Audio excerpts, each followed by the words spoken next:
some more breaking news coming in. Now, news that's coming in is from Iraq. Missiles have been launched at base housing of the U.S. troops in Iraq. Security officials now are saying that after Qatar, the U.S. Air Base that was attacked in Qatar, now the base in Iraq, which houses U.S. troops, has been attacked. Now, this is serious because it is not just infrastructure.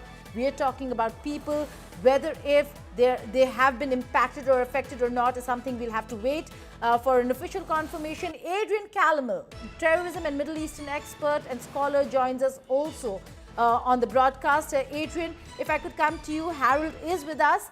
But this is big. After the airbase, we are looking at U.S. troops now coming under attack. This is huge, and this is a massive escalation by Iran.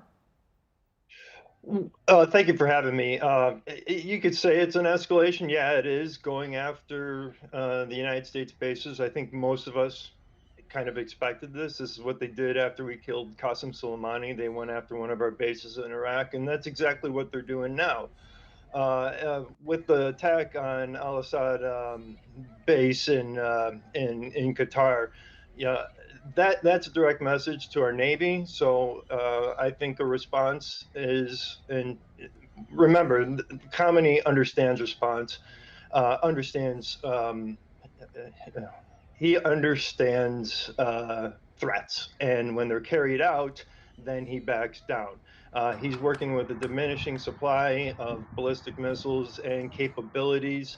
Doesn't have a true army, doesn't have an air force, and my move would be to take out his entire navy, whatever that consists of, a couple boats, frigates, or whatever they may be, any spy stations, listening boats, trawlers designed to look like fishing trawlers but have listening stations targeting ships up and down the Red Sea.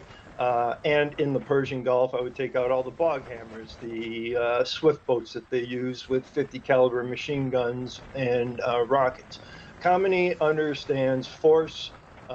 For me, when I see this as the death pangs of a regime in collapse, and he continues to miscalculate. He did that on October 7th and has continued to miscalculate since.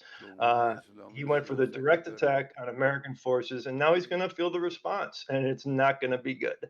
So his escalation ability is very limited. Ours, on the other hand, Khamenei's got to be wondering when he's finally going to be taken out. Right. Adrian, define limited over here. You've been saying limited, but how long can Iran sustain this war, and should they be able to breach Israel in a bigger way, how long can then Israel sustain this war? So in terms of sustainability, the fact that U.S. bases have come under attack, the fact that a base that houses U.S. troops has come under attack, although there's a rider here, the Qatari government has said that they had prior information, so they had evacuated the base. So in all probability, we will not be seeing any casualty, but of course, damage to property and infrastructure. Adrian. This is what they have. They have ballistic missiles. One of the great failures of the JCPOA was not addressing the ballistic missile program. So they will continue to launch ballistic missiles, but we have to remember the shaping operations that were done before the Israelis carried out the attack, the initial attack 10, 11 days ago. The shaping operations to take out solid fuel storage facilities for the ballistic missiles, taking out ballistic missiles, taking out the launchers. That's another thing. It's been diminished to 50%, up to 60%. So that's what I mean by diminishing supply. And any talks about a hypersonic missile are just false. They don't possess the ability to have a hypersonic. Right.